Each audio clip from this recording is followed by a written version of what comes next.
to the Woodsaw Rituals. I am the Woodsaw. And this is Herman, the Christmas Dragon. You know what that means. Everybody's getting worms in their stockings this year. You're welcome. Anyways, let's check in and see what our human is drawing this week for us, shall we?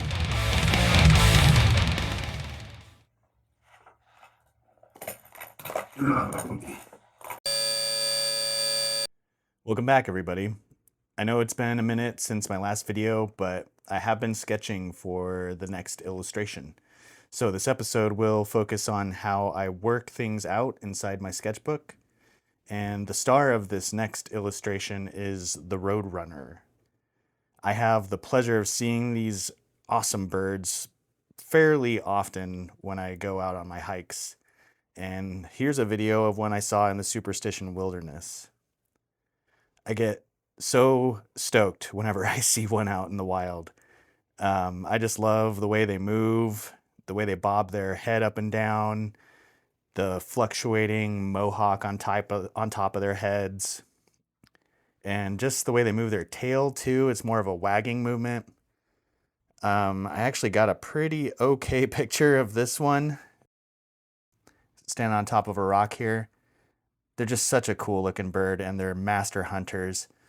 So I really wanted to draw them.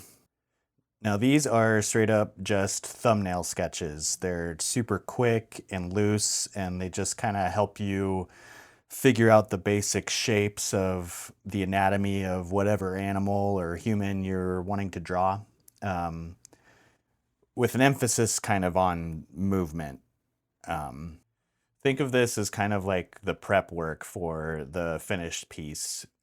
It's the practice, you know, in order to get good at something, you got to practice, right? So this is just kind of playing around, trying to figure out how to actually draw this animal, see what works and what doesn't. And I've really kind of just learned to be pretty fluid with this. If I want to start drawing them larger, I'll start drawing them larger. Just kind of not really limiting myself that much, with just really trying to focus on figuring out how to draw this animal, experimenting, and learning. So that's really what like thumbnails are for, is just for you to learn. I do sketch a lot with a ballpoint pen. It's just kind of something I got in the habit with way back when I went to art school. I'm going to age myself here, but this was in the year 2000. And I had a lot of instructors, not a lot of instructors, just a couple instructors that really encouraged everybody to sketch with a pen just to be a little bit more confident with using it, not being so afraid of it. It doesn't have to be just for final drawings and illustrations. It can be a fun sketching tool. And I just stuck with it, and I really like it. You can do a lot with a Bic ballpoint pen. You can do a lot of shading, just kind of holding it to the side and using a light touch to it. You can accomplish a lot with a ballpoint pen. Oh yeah, so we just cut to some basic thumbnails just for kind of playing with composition.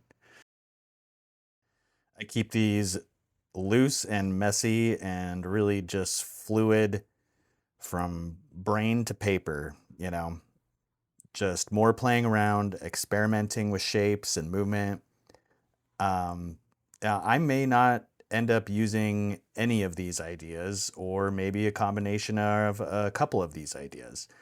It doesn't really matter. It's just the practice, the getting the ideas on the paper, the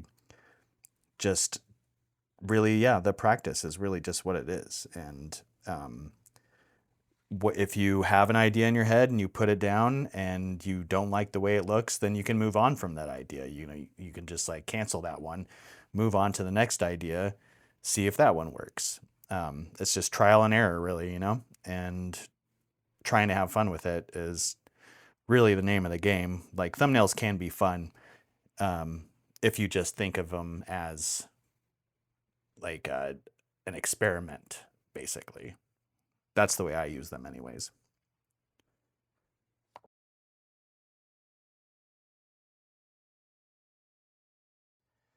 I have done a lot of research on these awesome birds, and every fact I learn about them just makes me love them more and more. They're so freaking cool, and they really are masters of the desert. Um, the ones that I see here in Arizona are called the greater roadrunner. They are a member of the cuckoo family. They have this really cool blue and orange and white band that starts at their eyeball and then goes back to their neck, basically. And they have this super expressive black mohawk on top of their head that they move up and down. And it really does express how they're feeling at that time. If it's up, most of the time they're on high alert. So whenever I see them, they have their mohawk up because they're just like, what are you doing, human? Why are you following me around? As they should be thinking that. But, and then they've got these like brown and speckled white markings on their feathers. Their tail feathers are black with streaks of white on them, and their tail feathers are really long and obviously helpful for balance and all of that. Their chest has a kind of like shaggy feathers, shaggy white and brown feathers. They're pretty hypnotic to watch when you get to see them, and you're gonna want to follow them and just see what they're doing. And if you're out on a hike, most of the time they're just hunting for lizards and snakes and scorpions, all the stuff that lives in the desert. They eat all of it pretty much. But lizards really do like to warm themselves on the rocks that are on trails or just on the dirt that's on the trail. And so these roadrunners do stick to the trails, and that's why we get to see them pretty often. That's actually why they are considered to be a good luck animal to see out in the wild.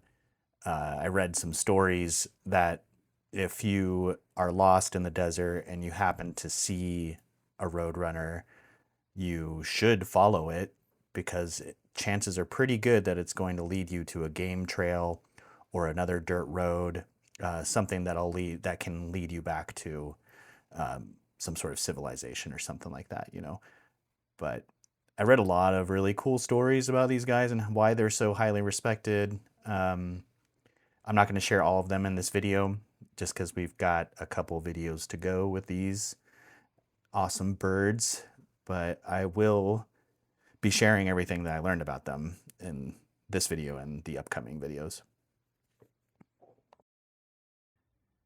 I do use a lot of markers when I'm working in my sketchbook.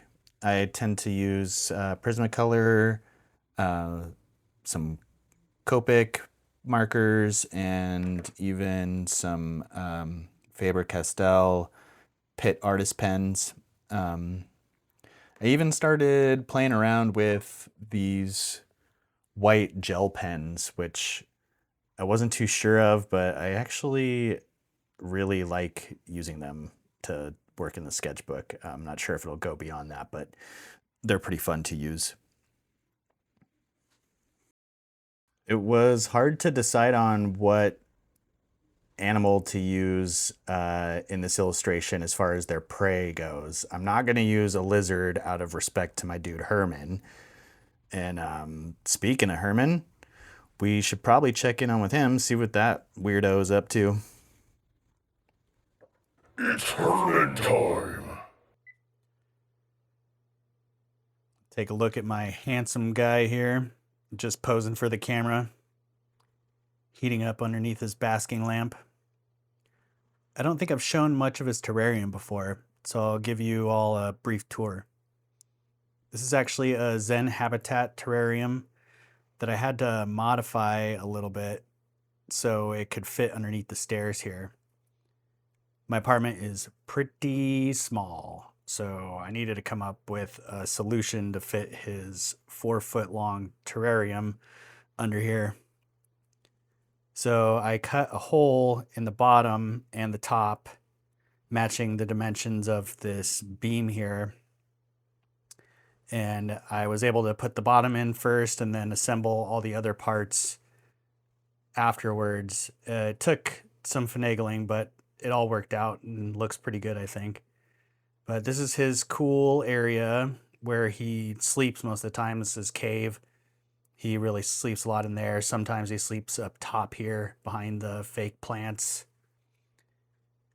And he really spends half of his day in here just warming up, getting his UVB and his heat. And then the second half, he's in his window spot, hanging out or running around, climbing around everything, and just being a crazy lizard.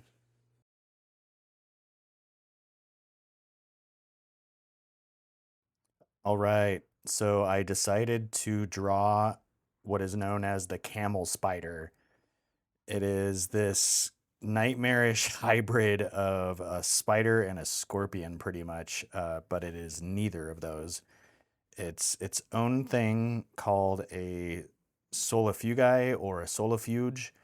The research I did said both, so if anybody knows better, please let me know in the comments because I would like to know how it is pronounced. But either way, I have actually seen a few of these. I grew up in the middle of nowhere in a place called Mountain Air, Arizona, and I used to look for critters for fun as a kid, just turning over rocks and seeing what's under them. And I would see these every once in a while. And it would always freak me out because they look like a scorpion without a tail, but they've got these huge jaws and they're just really intimidating. And I would never try to catch them, which is kind of crazy because I would catch tarantulas and horned lizards and all kinds of stuff. But these guys I would just like leave alone because they just look terrifying. But they're super cool and equally as interesting as the Roadrunner. And I wanted to draw something a little more out of the ordinary because the Roadrunner does hunt such a huge variety of things. I could have gone with a rattlesnake because they hunt rattlesnakes, but I feel like, there's a million drawings of rattlesnakes out there. So I wanted to do something a little bit different. And I think that these crazy things are different. So that's what I'm going to do. I have not drawn many spiders, and these are kind of closely looking to spiders. So you're seeing me work out the kinks. I really don't know what I'm doing. So I'm just kind of trying to figure out how to approach this. So what makes them very different from spiders is that they have 10 body segments and spiders have 2 body segments. Camel spiders are actually harmless to humans because they do not have any venom. It's going to hurt real bad if they bite you, and that's going to be your fault because you're messing with it. So there's that. So I wouldn't mess with these guys if you see them. And it does look like they have 10 legs, but they actually do have 8 legs. The 2 up front are appendages called pedipalps. They work as sensory organs, and they actually can grab their prey with them and hold them still while they start eating them with their giant jaws, which is pretty freaky to think about too. But their jaws are huge for their body size. It's actually considered some of the largest in the animal kingdom. When you look at the size of their body versus the size of their jaws, it's just pretty insane how big they are.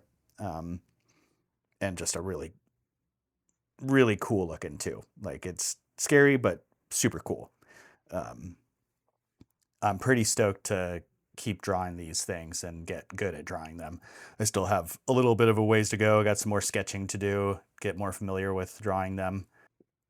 Obviously, it's going to be fun to work out and draw the roadrunner hunting this freaky camel spider. And I really do want to draw some cacti.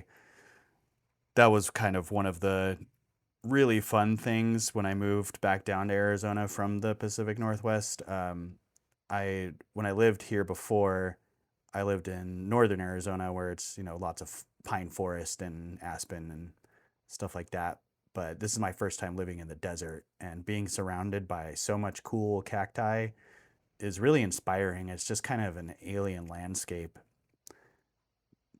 I know that roadrunners tend to build nest in the choyas out here, which is kind of crazy because those things, they're known as like the jumping cactus, because if you come too close to it and like you can just barely rub up against it and it will just break off and lodge itself into you, and it's not going to feel good. But yeah, they'll put a nest like smack dab in the middle of these things, and obviously it's good protection from other predators out there that are looking for eggs to eat and stuff. Yeah, I'm pretty stoked to work on this as a whole because I love the roadrunner, love the camel spider, and the crazy cactus. Just the desert in general is pretty inspiring to me right now. So I'm gonna lock into that inspiration and just use it for this illustration and see what happens. And I'm stoked to have you guys along with me on the journey. So I am going to put some real effort this coming year into being more consistent about when I post. Going to try and put a video out once every other week. I feel like that is a more realistic timeline for me right now. Hopefully someday in the near future, I can just focus all of my energy into making my art and making videos about it. But for right now, that's unfortunately not the case, but that's okay. Just gotta do what I gotta do. And if there happens to be a larger gap than usual in between episodes, I apologize for that. But, I gotta be realistic with my real life situation. I'm sure many artists out there can relate to that. So, but the important thing is to just work on my art and do it when I can and share it with all of you when I can.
I'm gonna once again hand it off to the Wolfman. He's going to tell you about some albums that we listened to this week or the last 2 weeks, and give our year-end most listened to albums as well, which there was a lot of really good music that came out this year. Lots of good metal. So there was a lot to choose from, but I obviously listened to 2 albums quite a bit this year.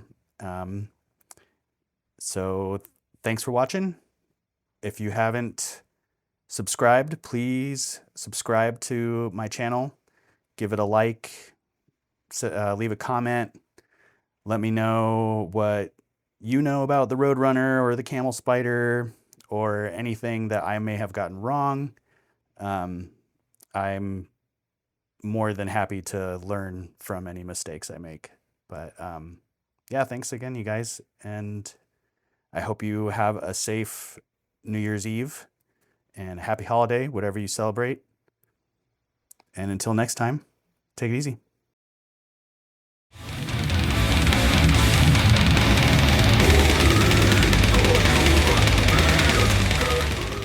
Now is the time I get to talk about metal. First, I'm going to talk about some records that I slept on until now. We got Terror Corpse with Ash Eclipse's Flesh. This is some serious death grind from Houston, Texas. We got members from Insect Warfare and Malignant Altar, so if you're a fan of any of those bands, you know what you're getting yourself into. Next, we got Bio-Noise Generator with Subnormal Dives. This is some Russian experimental grindcore. And when I say experimental, I mean they have a saxophone player. This will not be for your average metalhead. This is pretty wacky stuff. But they do some cool shit in it, and it's a good listen if you give it a chance. And next, we have Ancient Death with Ego Disillusion. This is some Massachusetts death metal, and this might be one of the better death metal releases all year. It's a totally immersive album that's psychedelic at times. Buy the ticket, take the ride. Alright, now I get to talk about my 2 favorite albums of 2025. First, we have Mesa with The Spin. This is some Italian doom metal with beautiful vocals that make the Wolfman feel things he's never felt before. But seriously, I love this album. I listened to it over and over and over again this year. So if you slept on this album at all, it's time to wake up and check it out. And my favorite album that came out this year was Caustic Wounds, Grinding Mechanism of Torment. I've talked about Caustic Wound on this channel already, but this is seriously some of the best death grind that's come out in a really long time. And if you don't go check it out, I will hunt you down and eat you alive. Alright, that's it for me, folks. Thanks for tuning in. Please like, comment, and subscribe if you like today's content. We'll see you next year in 2026. Goodbye.